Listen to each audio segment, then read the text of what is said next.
Halo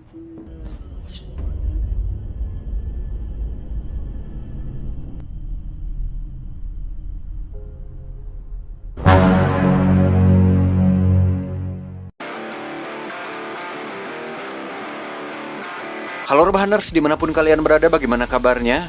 Masih bersama saya, the one and only, the most pengangguran, the biggest unemployed human in the world, John, still in the house. Dan masih tetap di IQ7, channel perfilman dan pendidikan yang memiliki keanekaragaman hayati dan hewani, yang tentunya akan semakin membuat wawasan film Anda semakin luas dan pastinya membuat IQ kalian bertambah walaupun 0,1%. Nggak apa-apa, dikit juga, yang penting nambah. Melanjutkan film Taken 2 kemarin, kali ini saya akan merangkum film ketiganya. Dan saya sarankan kalian nonton dulu yang pertama dan keduanya. Linknya ada di deskripsi supaya kalian mengenal dulu tokoh utama di film ini dan seberapa mematikannya dia dalam keahliannya tersebut. Tanpa banyak bersunda gurau, langsung saja pasang handsfree, simetriskan posisi rebahan. Selamat menonton dan mari kita katakan bersama-sama, yuk! 1, 2, aduh semangat banget anjing hari ini. 1, 2, 3, cekicrot. 2, 3, cekicrot.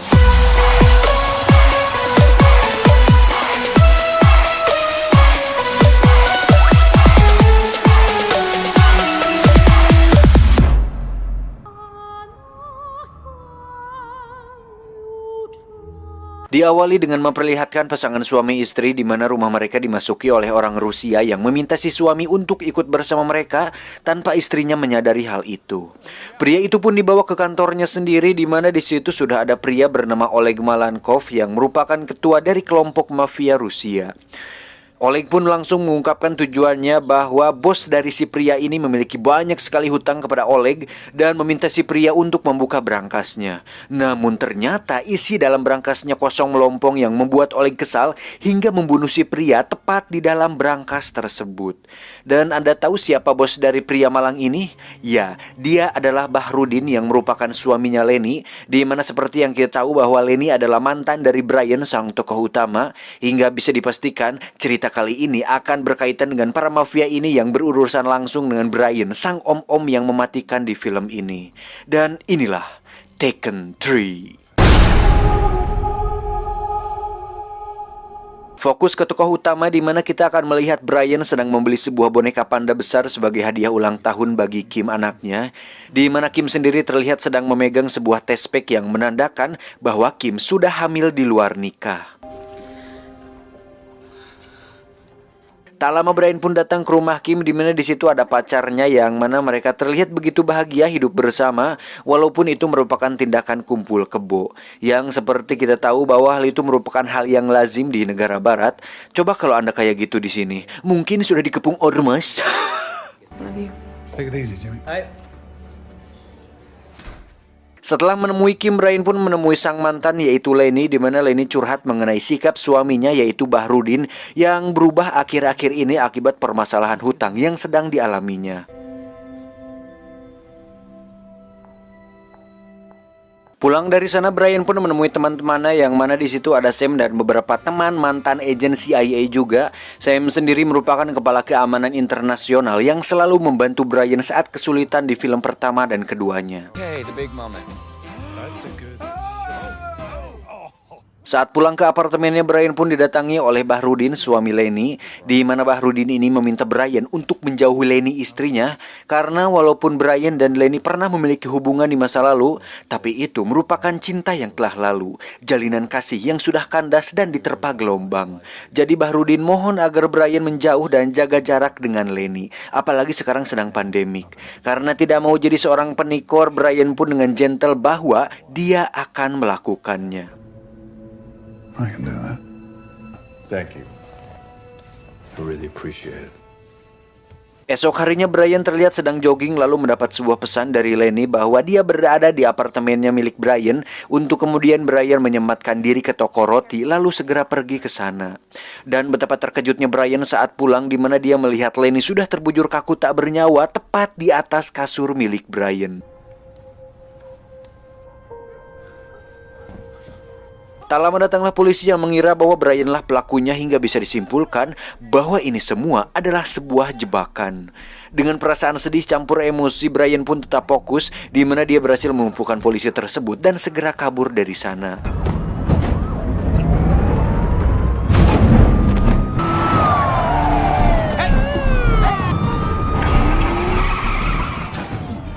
Brian pun pergi menuju ke sebuah garasi di mana itu ada merupakan tempat persembunyiannya, di mana di situ terdapat sebuah lubang ke saluran air untuk kemudian Brian masuk dan kabur sebagai seorang buronan. Pas adegan ini kasihan loh anjing, si Brian udah mantannya meninggal sekarang jadi buron. Sabar ya om.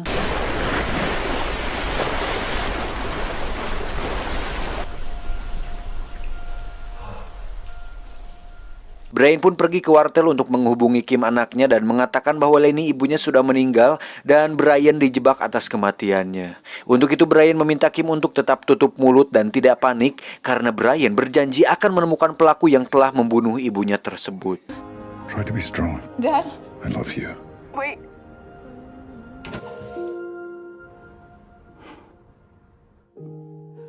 Sementara itu kita akan melihat karakter baru seorang pemimpin kepolisian bernama Dozeler. Ini orangnya, di mana beliaulah yang bertugas untuk mengusut kasus ini, sekaligus orang yang cukup cerdas dan teliti, dan itu kita bisa lihat saat dirinya memakan donat milik Brian yang belum dibuka sama sekali, sekaligus lapar karena belum sarapan sejak tadi pagi. Tak cukup sampai situ, Dozeler pun berhasil menemukan sebuah lubang di bawah mobil yang dipakai Brian untuk kabur, di mana Dozeler yakin bahwa Brian adalah orang yang sangat ahli.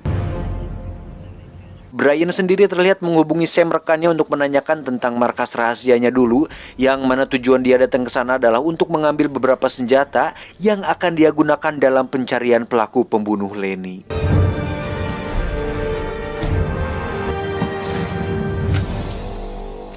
Di sisi lain kita akan melihat Dozeler sedang membagi tugas pada anak buahnya, di mana Dozeler sebenarnya tidak yakin bahwa Brian-lah pelakunya, tetapi karena masih belum menemukan petunjuk lain, maka sementara ini Brian-lah buruan mereka.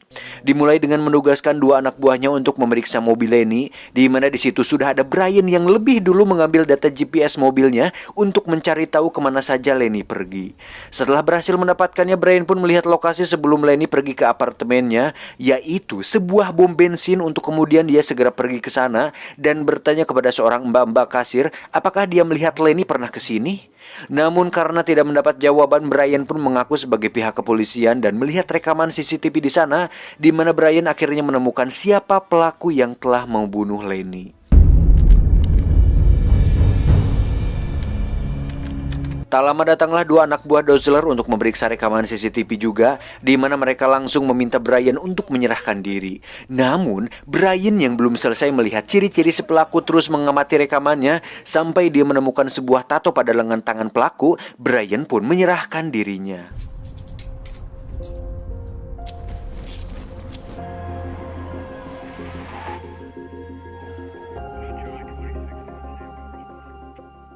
Dozeler pun ditelepon anak buahnya yang dengan ceria mengatakan bahwa mereka sudah menangkap Brian dengan sangat mudah dan ternyata tidak seahli seperti yang dikatakan oleh Dozeler.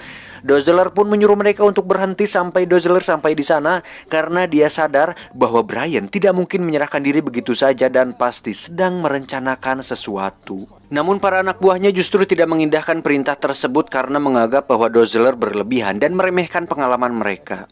Tapi benar saja, Brian diam-diam mengeluarkan sebuah kunci borgol khusus dari gelang di tangannya yang sudah dia siapkan sebelum hal itu. Alhasil mereka pun dibuat kewalahan karena Brian mengendalikan setirnya hingga terjadi sebuah kecelakaan beruntun yang membuat kontainer sebuah truk ngaclang dan melayang di jalanan.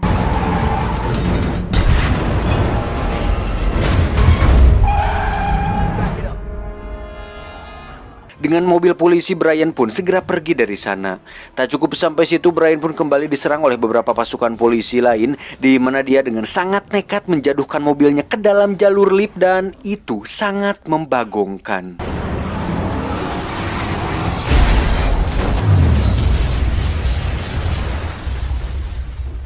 Sampai di dasar, Brian pun dengan cepat keluar dari mobil itu dan berhasil selamat dari ledakan tersebut.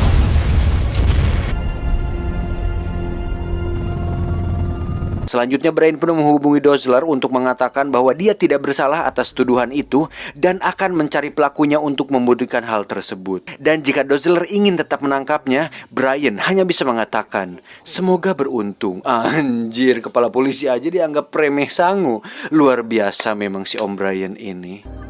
Good luck. Saat berada di kantor, Dozeler pun mendapatkan rekaman CCTV yang sengaja ditinggalkan oleh Brian di tempat kejadian perkara tadi, di mana Dozeler dan anak buahnya terkejut saat melihat Lenny diculik oleh pelaku sebenarnya. Dan itu bisa menjadi bukti pertama bahwa Brian tidak bersalah atas kematian Lenny. Tech guy, I need some magic done on the security tape. Now, right now. Brian pun pergi ke tempat Sam untuk meminta bantuannya agar datang ke pemakaman Lenny dan menemui Kim untuk menyampaikan agar Kim tetap menjalani rutinitasnya karena Brian akan menemuinya dalam beberapa hari ke depan.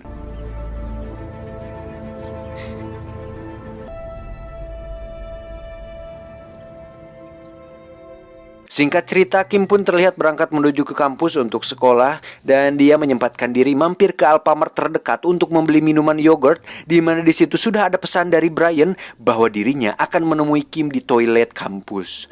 Dengan cepat Kim pun pergi ke kampus, di mana di situ ada anak buah Dozeler yang terus mengikuti kemanapun Kim pergi. Sementara itu Dozeler pun diberitahu bahwa Kim masih melakukan rutinitasnya seperti biasa dan sempat pergi ke minimarket tadi.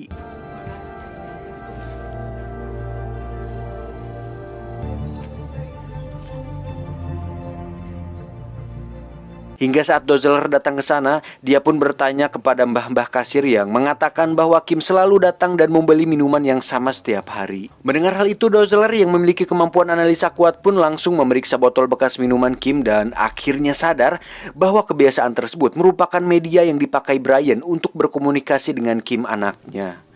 Dengan cepat Dozeler pun menghubungi anak buahnya dan pergi ke kampus membawa serta pasukannya. Kim sendiri terlihat sudah selesai pelajaran, di mana dia dengan cepat pergi ke toilet untuk menemui Brian ayahnya. Dan saat sudah selesai sono-sonoan atau kangen-kangenan, datanglah pasukan Dozeler, di mana mereka dengan berani masuk ke toilet perempuan dan menemukan Kim sedang di sana. Sadar bahwa Brian sedang kabur, Dozeler dan pasukan pun masuk ke dalam kampus, di mana Brian melemparkan sebuah granat kecil yang membuat alarm kampus aktif sehingga memunculkan air yang lagi-lagi membuat Dozeler kehilangan Brian. Dan itu sungguh mengelihaikan.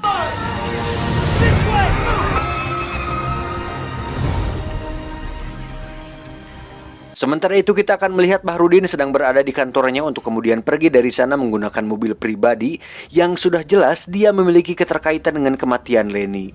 Untuk itu Brian pun mengikutinya dari belakang, namun tiba-tiba datanglah mobil lain di belakangnya yang langsung menabrak Brian hingga terjun ke bawah jurang. Dan orang itu adalah anak buah dari Oleg Malenkov, sang ketua mafia yang kita lihat tadi di awal.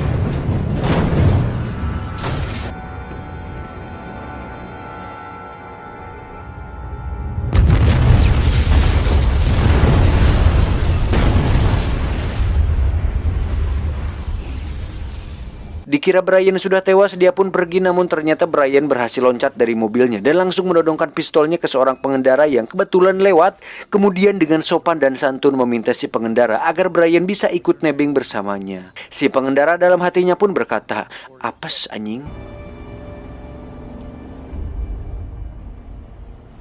Si anak buah Oleg pun terlihat menyimpang ke sebuah minimarket dan saat Brian sampai di sana, Brian pun langsung masuk, di mana di situ terjadi perkelahian yang membuat jajanan hancur, kulkas rusak dan beberapa Kinder Joy berjatuhan sehingga Brian bisa dengan mudah mengalahkannya.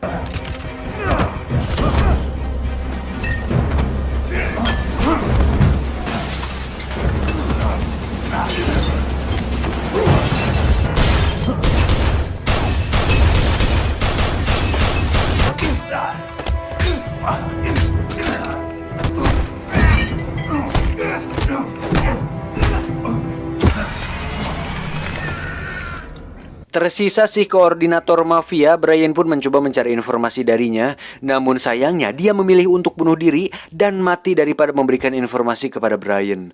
Dan sedikit informasi, jika kalian sudah pernah menonton Limitless di video-video saya yang sebelumnya, abang-abang ini selalu memerankan tokoh jahat di setiap film. Kalau di Limitless kan jadi rentenir yang ngejar-ngejar tokoh utama. Nah, di film Tenet dia juga jadi teroris di adegan awal. Kasian jadi orang jahat terus. Coba main di FTP, mungkin abang ini bisa dapat peran yang baik, tapi entahlah, hanya mas-mas di tempat salon yang tahu. Lanjut, karena tidak mendapat informasi dari si koordinator, Brian pun pergi langsung menemui Bahrudin, di mana Brian yakin bahwa si Bahrudin terlibat dalam kasus ini.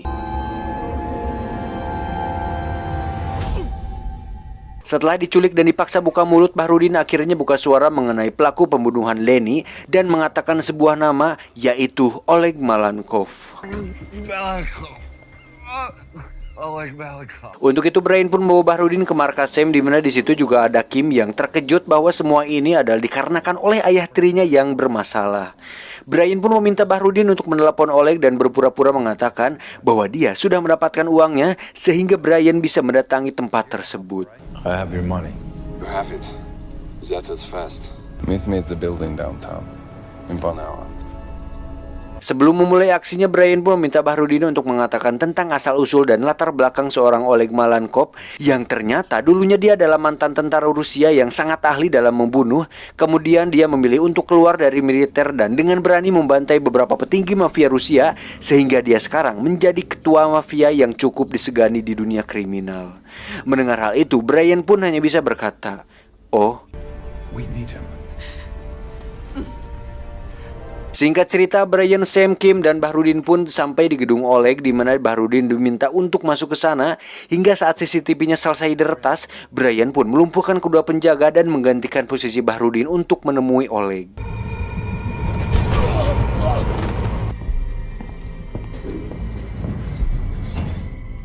Sesampainya di lantai si Oleg, Brian pun langsung diserang oleh para anak buahnya yang menggunakan shotgun. Dan saya tidak kaget sama sekali saat melihat Brian mampu melumpuhkan mereka semua dengan sangat mudah.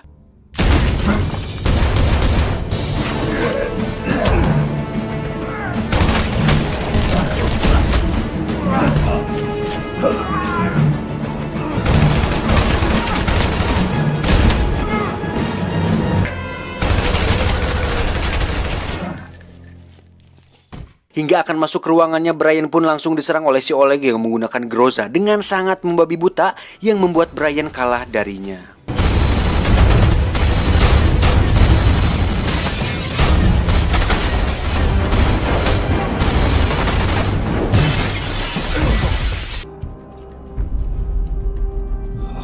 Dengan hanya mengenakan sempak 10.003 saja, Oleg pun menyeret Brian ke tengah ruangan, di mana di situ Brian berhasil melakukan perlawanan dan menembak si Oleg sebanyak 2 kali di bagian perut.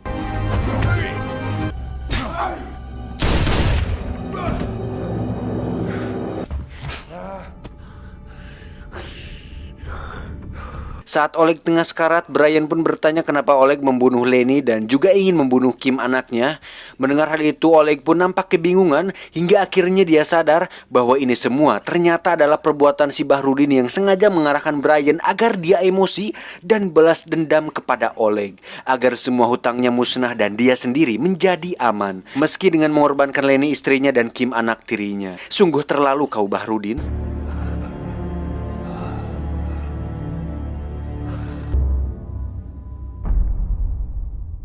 Mengetahui bahwa Brian sudah membunuh Oleg, Bahrudin pun menembak Sam dan membawa Kim bersamanya.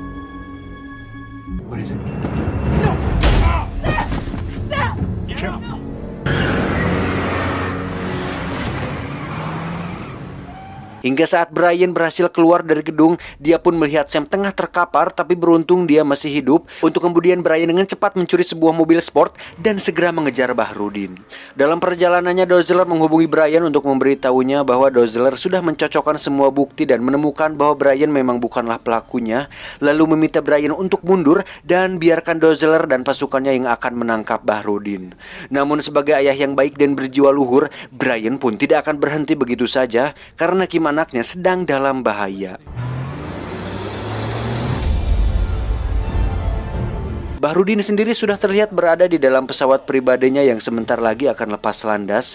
Namun Brian yang sudah sampai di sana dengan cepat memaju laju mobilnya dan berbuat hal yang sangat nekat, di mana dia menabrakkan mobilnya tepat di roda pesawat hingga membuat pesawat tersebut gagal lepas landas.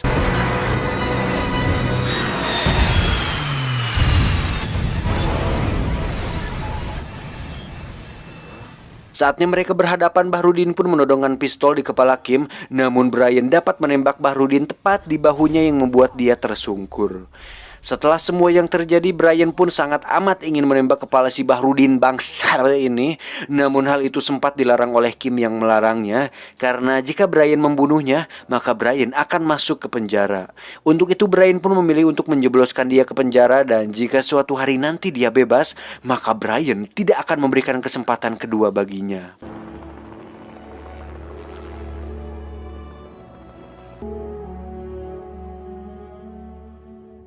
Setelah kejadian itu, Brian terlihat sudah berada di kantor bersama Dozzler, di mana mereka terlibat percakapan orang dewasa yang intinya Brian tidak terkena tuntutan apapun karena bantuan dari The Continental. We're done.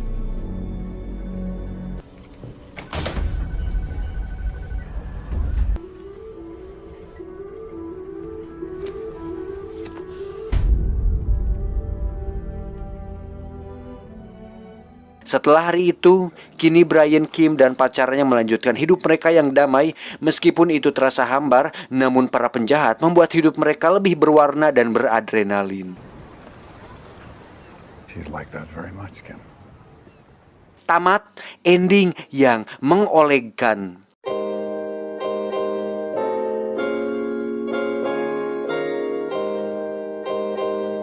Pesan yang bisa kita ambil dari ketiga sequel film Taken adalah warnailah hidup Anda dengan berbagai konflik dan ketegangan, karena kedamaian akan membuat hidup Anda gitu-gitu saja dan monoton dan terus berada dalam zona aman.